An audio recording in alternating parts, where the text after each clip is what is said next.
Shalom, selamat sore para perempuan yang Tuhan kasihi. Kita bersyukur karena kasih dan penyertaan Tuhan menjadi bagian yang kita rasakan hingga saat ini. Dan biarlah oleh kasih serta penyertaan Tuhan yang kita rasakan itu, kita bersama-sama menyatakan syukur kita kepada Tuhan melalui bakti yang kita lakukan bersama-sama di hari ini. Saya mengajak kita sekalian, kaum perempuan yang Tuhan kasihi, untuk kita berdiri, kita bersama-sama memuji Tuhan. Kidung Jemaat nomor 15. Bait yang pertama saja kita nyanyikan.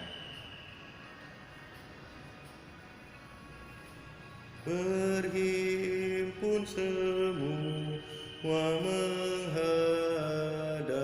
Tuhan, dan pujilah Dia pemurah benar. Berakhirlah segala pergumulan, diganti kedamaian yang besar. Mari kita berdoa. Puji dan syukur kami naikkan kepadamu ya Tuhan, ketika hari ini kami masih dapat berhimpun bersama dengan keluarga yang kami kasihi. Terima kasih untuk pemeliharaan dan penyertaan Tuhan yang kami rasakan dan kami alami hingga saat ini. Kami menaikkan bakti ke hadapan-Mu, dan oleh karena itu kami hanya memohon, biarlah Engkau yang memimpin dan menyertai bakti kami dari awal sampai akhir, supaya apa yang kami lakukan dan apa yang kami lantunkan berkenan di hadapan Tuhan. Di tengah segala kekurangan dan keterbatasan diri kami juga mau mendengarkan sapaan Tuhan, dan biarlah oleh kebenaran firman Tuhan, sapaan Tuhan itu semakin memberikan kami kehangatan, memberikan kami kesukacitaan, memberikan kami sejahtera. Kami meyakini bahwa sapaan Tuhan itu juga memberikan kami tuntunan dan pengajaran. Oleh karena itu, di tengah bakti yang kami naikkan, bersama-sama kami arahkan hati dan pikiran kami untuk menyambut kebenaran sabda-Mu. Pimpinlah dan berkatilah Tuhan pemberitaan firman yang akan kami ikuti, supaya apa yang kami dengar berkenan di hadapan Tuhan. Dalam nama Yesus Kristus kami berdoa. Amin. Para perempuan yang Tuhan kasihi, kita bersama-sama akan mendengarkan firman Tuhan di saat ini. Kesaksian Injil Matius pasal yang kelima ayat yang ke-20. Firman Tuhan dalam kesaksian Matius pasal 5 ayat 20 disampaikan kepada kita demikian. Maka aku berkata kepadamu, jika hidup keagamaanmu tidak lebih benar daripada hidup keagamaan ahli-ahli Taurat dan orang-orang Farisi, sesungguhnya kamu tidak akan masuk ke dalam kerajaan sorga. Demikian para perempuan yang Tuhan kasih, firman Tuhan yang kita dengar pada saat ini. Yang berbahagia adalah kita yang mendengarnya, memelihara serta melakukannya dalam hidup kita dari hari ke hari. Terpujilah nama Tuhan. Saudaraku yang Tuhan kasihi, saya mau bercerita sedikit sebelum menyampaikan apa yang menjadi pesan firman Tuhan saat ini. Awal-awal saya masuk ke jemaat yang saya layani sekarang, 1 tahun pertama, saya masih harus bolak-balik ke jemaat asal, bukan ke gereja, tetapi ke sekolah. Oleh karena putra kami tetap ingin sekolah di tempat asal, kami melayani. Sehingga Senin sampai Kamis setiap pagi kami berangkat ke tempat pelayanan pertama untuk mengantarkan putra kami yang sulung sekolah. Seiring dengan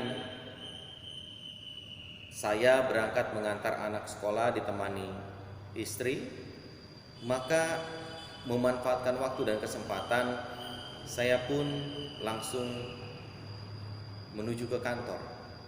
Oleh karena saat itu saya masih juga diberi kesempatan untuk melayani sebagai salah seorang tim pendeta di salah satu satuan kerja milik GKP. Sekali jalan, dua aktivitas saya jalani: mengantar anak sekolah lalu pergi ke kantor. Sehingga sampai di kantor saya pasti lebih pagi daripada yang lain. Jika jam kantor itu masuk jam 8, maka saya sudah bisa sampai jam 7 lewat 5 atau lewat 7 menit sudah sampai. Begitu kurang lebih selama hampir 1 tahun dijalani. Berangkat pagi Senin sampai Kamis, lalu kemudian dilanjutkan ke kantor. Teman-teman yang lain belum datang, saya sudah datang lebih dahulu. Nah, namun semua itu dilakukan bukan untuk menunjukkan loyalitas. Saya harus katakan apa adanya. Tapi semua itu dilakukan oleh karena memang sekali jalan, berangkat ke sekolah lalu kemudian pergi ke kantor, melaksanakan tugas dan aktivitas. Meski begitu, tentu saya tidak mengharapkan apapun. Tidak mengharapkan imbalan lebih, tidak dihitung sebagai apresiasi kelebihan jam kerja dan lain sebagainya, tidak. Sekali lagi itu semua dilakukan oleh karena sekali jalan saya coba lakukan 2 aktivitas sekaligus dalam rangka mewujudkan apa yang memang menjadi panggilan hidup saya. Saya lakukan aktivitas antar sekolah, lalu kemudian saya lakukan aktivitas kantor untuk mendampingi satuan kerja, pimpinan satuan kerja, dan juga melayani apa yang bisa dilakukan saat itu. Kadang dalam perjalanan hidup ini, saudara-saudariku yang Tuhan kasihi, kita juga menemukan kenyataan yang seperti itu. Dalam praktek hidup kita menemukan sebuah realitas yang kurang lebih sama. Ada orang yang rajin ke gereja, ada orang yang tidak rajin ke gereja.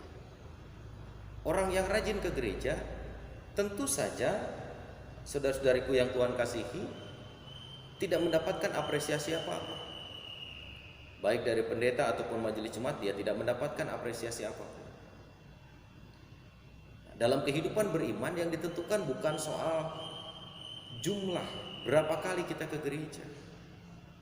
Dalam kehidupan beriman, dalam kehidupan rohani, hidup kita tidak ditentukan berapa banyak aktivitas keagamaan yang kita ikuti.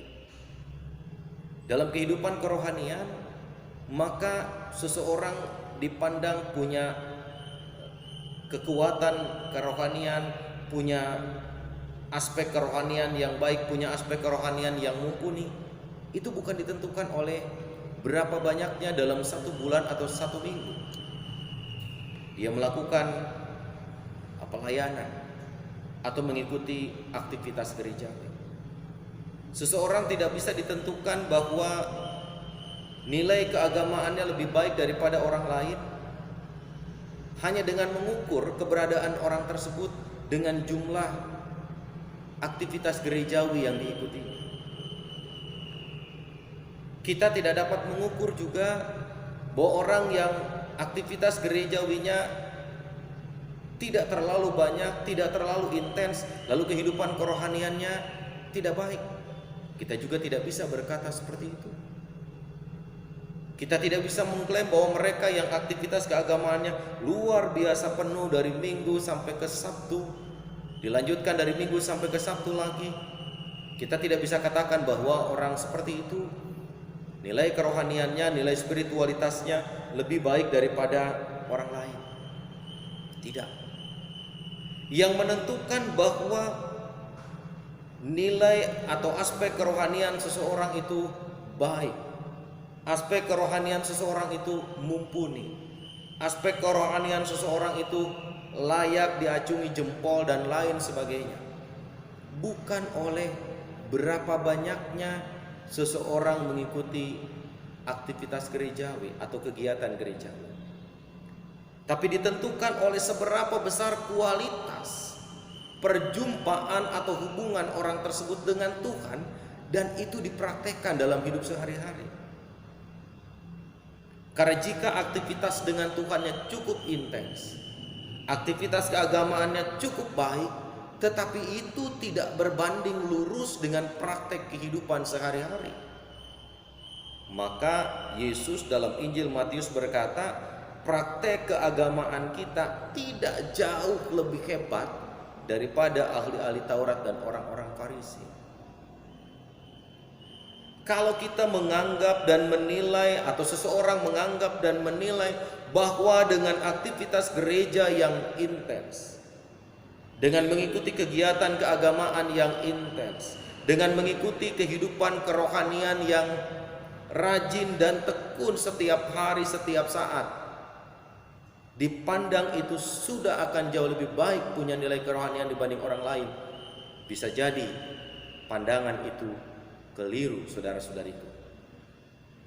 Bisa jadi pandangan kita yang mengukur seseorang atau yang mengukur diri kita hanya dengan jumlah keikutsertaan dan keterlibatan dalam pelayanan, dalam kepanitiaan, dalam kehidupan persekutuan, dan dalam kehidupan bergereja. Bisa jadi sekali lagi pandangan kita keliru dan salah besar. Karena yang Yesus mau bukan seberapa banyak kita mengikuti kegiatan keagamaan. Yang Yesus mau kegiatan keagamaan diikuti, ya, untuk bisa memelihara, menjaga, lalu kemudian menumbuh kembangkan dan membuahkan kehidupan kerohanian yang nyata dalam praktek sehari-hari. Yes, aktivitas keagamaan diperlukan. Intensitas mengikuti kegiatan keagamaan dibutuhkan supaya kehidupan rohani kita, kehidupan beragama kita tetap terjaga dan terpelihara dalam kualitas, bukan dalam kuantitas. Artinya, kalau Yesus meminta kehidupan keagamaan kita ditunjukkan lewat kualitas dan bukan kuantitas, maka berarti yang diutamakan adalah apa yang kita alami, yang kita rasakan, yang kita jumpai dalam perjumpaan dengan Allah ketika usai mengikuti kegiatan keagamaan, ketika usai mengikuti kebaktian, maka itu yang harus dibawa dalam kehidupan kita sehari-hari. Artinya sederhana. Jika Yesus mengajarkan atau firman Tuhan mengajarkan kepada kita supaya kita bertolong-tolongan menanggung beban sesama kita, dan itu kita dengar lewat firman Tuhan yang kita dengarkan bersama ketika mengikuti aktivitas keagamaan, ketika mengikuti ritus agama kita, maka ketika kita kembali ke tengah-tengah hidup kita, bertolong-tolongan menanggung beban itu harus menjadi praktek hidup kita, harus dinyatakan lewat tindakan praksis kita bersama dengan orang lain. Bukan kita mendengar apa yang diajarkan, harus bertolong-tolongan, harus menanggung beban, tetapi kita tidak peduli dengan orang lain. Kita nggak mau ambil pusing untuk kesedihan, kesusahan, penderitaan orang lain. Bukan itu. Jumlah atau aktivitas keagamaan yang kita ikuti, di mana kita terlibat di dalamnya, harus berbanding lurus dengan apa yang kita nyatakan dan wujudkan dalam kehidupan sehari-hari. Jika kemudian juga kita mendengar firman Tuhan, dalam kesaksian firman yang kita baca, ibu-ibu dan saudariku yang Tuhan kasihi, kita diminta misalkan untuk peka satu dengan yang lain, seperti yang dialami oleh ibu janda di Sarfat ketika harus memperhatikan Elia peka akan keadaan kita, iya. Tapi juga peka terhadap kebutuhan orang lain menjadi bagian yang harus dibangun dalam perjalanan hidup kita. Kepekaan itu akan mendorong kita, memampukan kita untuk bertumbuh dalam keyakinan dan pengharapan bahwa saat saya peduli, saat saya memperhatikan orang lain, Allah pun pasti akan turut memperhatikan kehidupan mereka dan juga kehidupan kita semua. Oleh karena itu, saudara-saudariku yang Tuhan kasihi, jelas firman Tuhan yang disampaikan oleh Yesus dalam awalan khotbah di bukit ini ingin mengingatkan kepada kita betapa pentingnya kita juga menjaga kehidupan keagamaan kita agar bertumbuh dalam loyalitas dan kesetiaan yang baik. Loyalitas dan kesetiaan kita dalam kehidupan keagamaan harus terus kita bangun dan kita rajut setiap waktu dan setiap saat. Dan loyalitas kita dalam kehidupan keagamaan yang diwujudkan dalam bentuk kuantitas, jumlah, haruslah juga itu bisa menjadi bagian yang dapat kita nyatakan melalui kualitas hidup kita. Oleh karena itu, ibu-ibu dan saudariku yang Tuhan kasih, seringkali saya menggunakan analogi seperti kita memiliki identitas di tengah bangsa dan negara kita melalui kartu tanda penduduk. Seseorang yang sudah berusia 17 tahun ke atas, dia sudah bisa memiliki kartu tanda penduduk. Tapi dengan kartu tanda penduduk itu tidak otomatis bahwa seseorang yang punya KTP, terdaftar, terregistrasi sebagai penduduk warga negara Indonesia misalnya, tidak akan otomatis dia disebut warga negara Indonesia yang baik hanya dengan memiliki KTP atau identitas secara resmi, secara legal. Dia tidak otomatis disebut warga negara yang baik.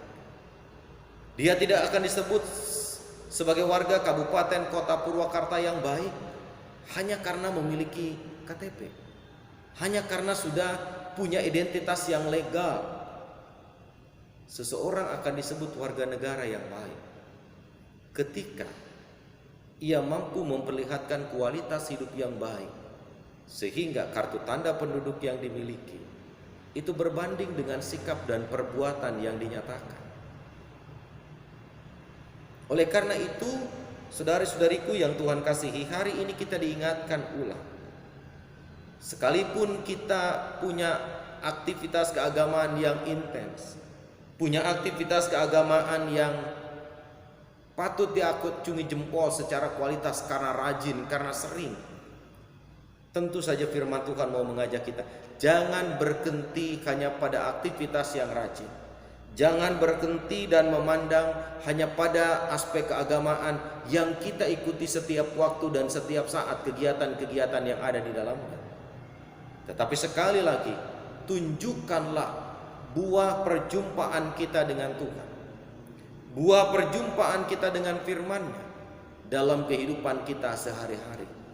Itulah nilai dari sebuah perjumpaan yang berkenan di hadapan Tuhan. Tuhan memberkati kita. Amin.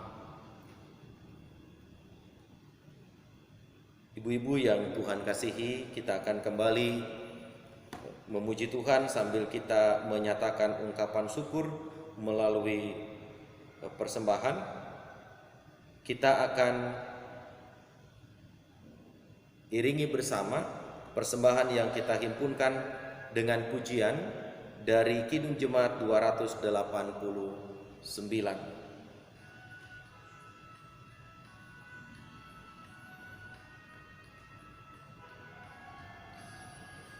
Tuhan pencipta semesta,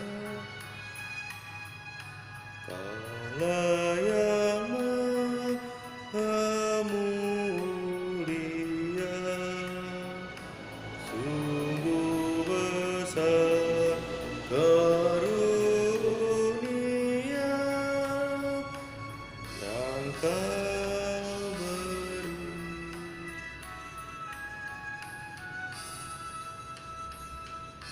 Berikan kami selamanya dari tangan-Mu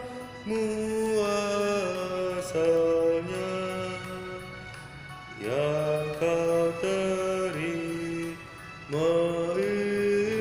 Tuhan, yang Kau beri. Mari kita berdoa. Tuhan, terima kasih untuk firman yang telah kami dengar dan kami renungkan bersama saat ini. Ajar kami untuk memandang dan menilai bahwa bukan sekedar kami harus mengikuti aktivitas keagamaan, bukan sekedar kami harus menambah volume aktivitas keagamaan kami yang harus kami ikuti, yang harus kami libatkan dan terlibat di dalamnya. Tapi Engkau menghendaki bahwa seberapapun aktivitas keagamaan yang kami ikuti, itu hendaklah juga lahir melalui kualitas hidup yang berkenan di hadapan Tuhan. Aktivitas keagamaan yang intens adalah baik di mata Tuhan, adalah bagian yang juga Tuhan sukai. Tetapi Tuhan jauh lebih menyukai ketika aktivitas keagamaan kami itu selaras dengan sikap, tindakan, perbuatan, dan seluruh aspek hidup kami saat kami kembali ke tengah keluarga dan masyarakat. Oleh karena itu ya Tuhan, terima kasih untuk pengajaran firman Tuhan saat ini.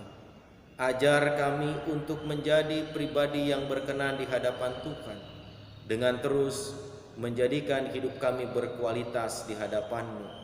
Nilai keagamaan kami nyata dalam praktek hidup sehari-hari. Saat ini kami berdoa untuk saudara-saudara kami yang sakit, Tuhan berkati dan sembuhkan mereka. Yang dalam pergumulan, Tuhan berkati supaya mereka dikuatkan dan memperoleh jalan keluar. Yang berduka, Tuhan kuatkan dan hiburkan, supaya mereka juga boleh merasakan kehangatan cinta kasih Tuhan. Kami yang melakukan tugas aktivitas sebagai kepala keluarga, sebagai ibu rumah tangga, sebagai anak-anak, bahkan sebagai bagian dari warga masyarakat, berkatilah Tuhan supaya semua itu mendatangkan kemuliaan bagi nama Tuhan. Terima kasih Tuhan untuk semua yang baik yang telah Engkau nyatakan kepada kami, dan ajar kami untuk terus dapat memakai waktu kami seturut kehendak-Mu. Dalam nama Tuhan Yesus Kristus, kami berdoa juga untuk bangsa dan negara kami. Berkati bangsa kami Tuhan, supaya para pemimpin kami dapat melakukan peran mereka seturut dan sesuai kehendak-Mu. Ini doa kami Bapa. Kepadamu kami berdoa dan kami bersyukur. Haleluya. Amin. Ibu-ibu yang Tuhan kasihi, mari kita berdiri. Kita akan kembali memuji nama Tuhan melalui pujian pelengkap Kidung Jemaat 153. Kita akan nyanyikan bersama-sama.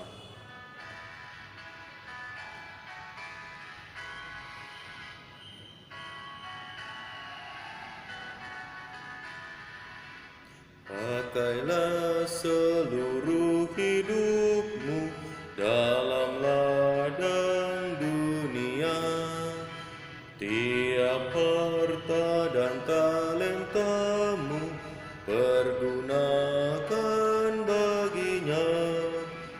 Berkat Tuhan tersedia bagi orang yang meminta.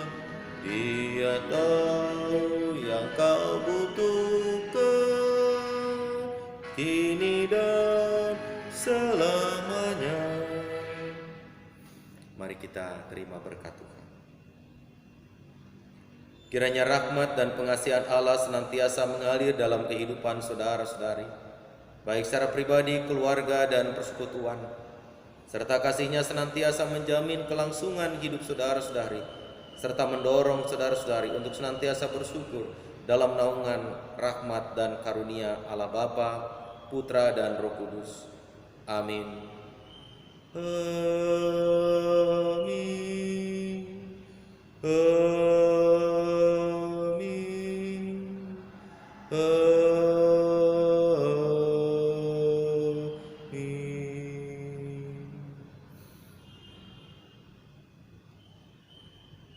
Pengertian selesai, silakan duduk kembali, Tuhan memberkati.